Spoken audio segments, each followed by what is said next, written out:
Comment devenir intocable?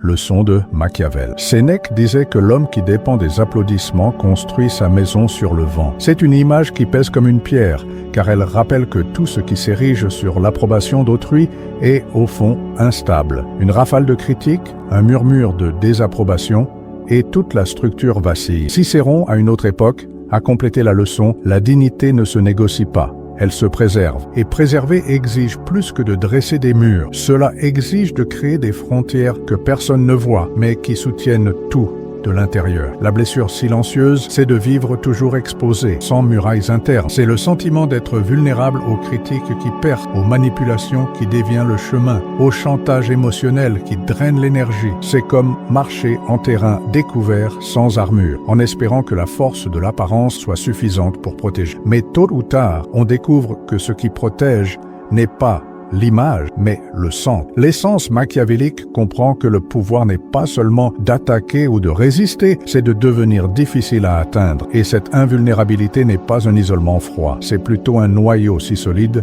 qu'aucune offensive externe n'est capable de le déplacer. Il ne s'agit pas de s'éloigner du monde, mais de ne pas permettre au monde de dicter le rythme interne. C'est comme le rocher au milieu de la mer. Les vagues frappent, écument, rugissent, mais ne le déplacent pas. Être intouchable, c'est être dans le jeu sans être entraîné par le jeu. C'est marcher dans les mêmes endroits, parler aux mêmes personnes, affronter les mêmes tempêtes, mais avec une posture qui ne se plie pas. C'est ne pas permettre au regard d'approbation ou de désapprobation de devenir sa boussole. C'est construire en silence une fondation si profonde que personne ne puisse l'atteindre pour la renverser. Et peut-être, au final, que la muraille la plus impénétrable est celle dont personne ne s'aperçoit qu'elle est non faite de pierre, mais de principes, non soutenue par des cris, mais par le silence, non érigée pour éloigner, mais pour maintenir allumée, intacte, la flamme qui illumine même quand le vent souffle le plus fort. Protéger l'esprit avant de protéger l'image. Il y a ceux qui croient qu'il suffit de paraître fort pour être protégé. C'est l'illusion de l'armure scintillante qui impressionne de loin,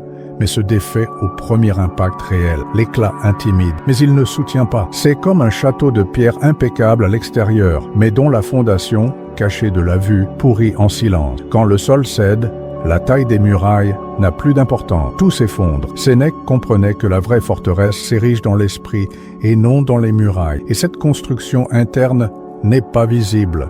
Elle n'est pas exposée. Elle se produit dans les pensées que nous choisissons de cultiver, dans les croyances que nous décidons de nourrir et dans les récits que nous nous racontons quand personne ne regarde. C'est le travail quotidien de retirer la rouille des insécurités, de renforcer les poutres de la discipline et de sceller les fissures par où la peur a l'habitude d'entrer. Protéger l'esprit, c'est apprendre à filtrer avant de réagir. C'est créer un espace entre ce qui arrive et ce que nous décidons d'en faire. C'est la capacité de recevoir une attaque verbale et de ne pas permettre qu'elle devienne une blessure interne. C'est l'entraînement silencieux qui transforme la vulnérabilité émotionnelle en clarté d'action. Celui qui construit ainsi ne craint pas les tempêtes, car il sait que la tempête n'atteint que la surface. L'image, aussi impeccable soit-elle, est toujours une façade. L'esprit, quand il est ferme, est une fondation. Et les fondations solides soutiennent non seulement le poids du présent, mais aussi celui des choix futurs. L'homme qui comprend cela ne gaspille pas d'énergie à essayer de paraître invincible. Il se consacre à être inaccessible là où cela compte vraiment, à l'endroit où personne d'autre que lui ne peut entrer. Parce qu'au final, la vraie protection n'est pas ce qui éloigne les flèches, mais ce qui les empêche d'atteindre le centre. Et ce centre n'est sûr que lorsqu'il est cultivé de l'intérieur vers l'extérieur. Choisir ses vulnérabilités, ne pas les exhiber. Il y a une différence profonde entre se montrer vulnérable et se livrer sans discernement. La première est un choix conscient.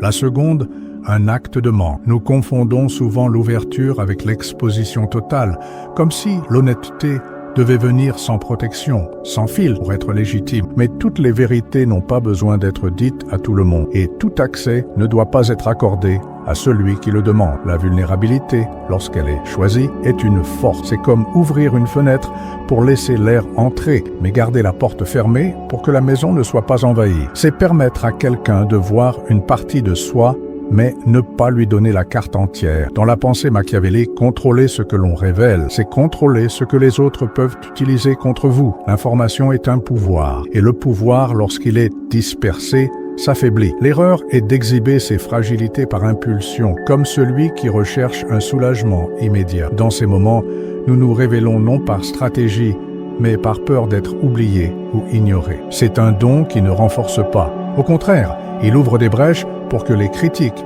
les manipulations et les jugements entrent avec plus de force. Choisir ses vulnérabilités, c'est comprendre que l'intimité n'est pas une question de quantité d'informations partagées, mais de la qualité et du bon moment pour les partager. C'est décider qui aura accès aux parties les plus délicates de votre histoire et dans quelles circonstances. C'est garder certaines douleurs pour le silence et d'autres pour des personnes qui ont prouvé par le temps et la loyauté qu'elles méritent de les entendre. L'homme qui maîtrise ce choix ne devient pas froid ou inaccessible, il devient sélectif. Et cette sélectivité ne construit pas de barrières qui éloignent, mais des ponts solides qui ne relient que ceux qui savent les traverser avec respect. Parce qu'au final, la vraie force ne réside pas dans le fait de tout cacher, mais de savoir exactement quoi montrer et à qui. Le silence, comme cuirasse invisible. Il y a un pouvoir rare dans le silence qui ne naît pas de la peur, mais de la maîtrise de soi. Nous vivons à une époque où parler vite et beaucoup est confondu avec la pertinence et où répondre avant d'écouter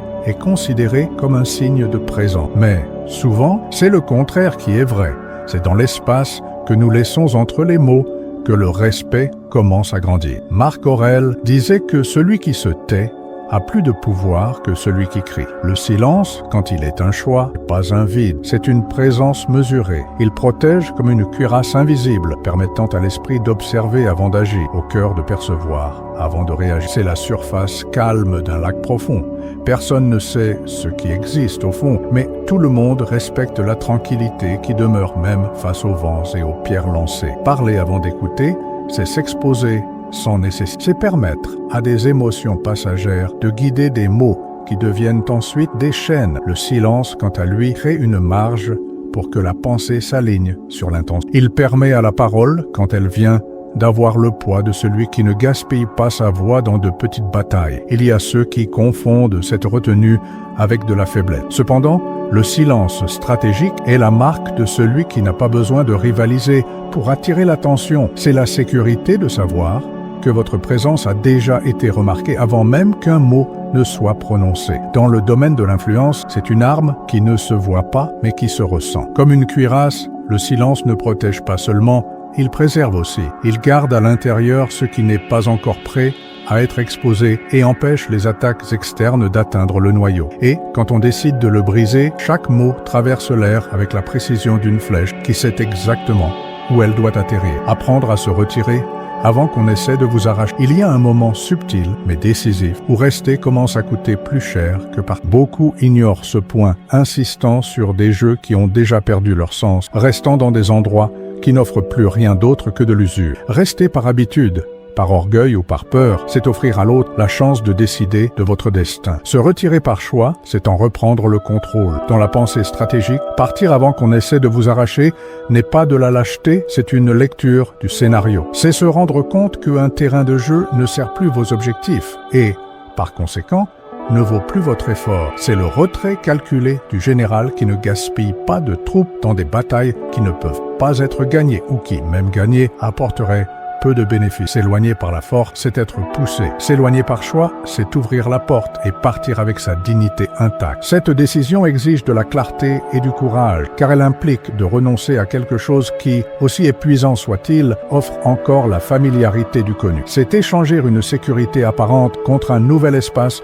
où vous ne serez pas l'otage de règles que vous n'avez pas définies. L'exercice mental consiste à identifier aujourd'hui un environnement, une relation ou une habitude qui s'est déjà transformé en champ de mine. Observez non seulement ce qu'il offre, mais le coût silencieux qu'il exige. Souvent, le retrait stratégique est le seul mouvement capable de préserver l'énergie, la concentration et l'intégrité. Celui qui maîtrise cette capacité vit avec légèreté, non pas parce qu'il évite tous les conflits, mais parce qu'il sait que certains ne méritent pas la lutte, et en se retirant au bon moment, il ne laisse personne décider à sa place du moment de son départ, car la sortie, dans ce cas, est toujours un acte de pouvoir, la couronne que personne ne peut prendre. Sénèque disait que la liberté consiste à ne pas dépendre de ce que nous ne contrôlons pas. C'est l'essence de la vraie invulnérabilité. Construire une valeur qui ne peut être négociée, ni menacée, ni enlevé par des mains externes. Quand ce qui soutient votre dignité n'est pas fait d'applaudissements, de possession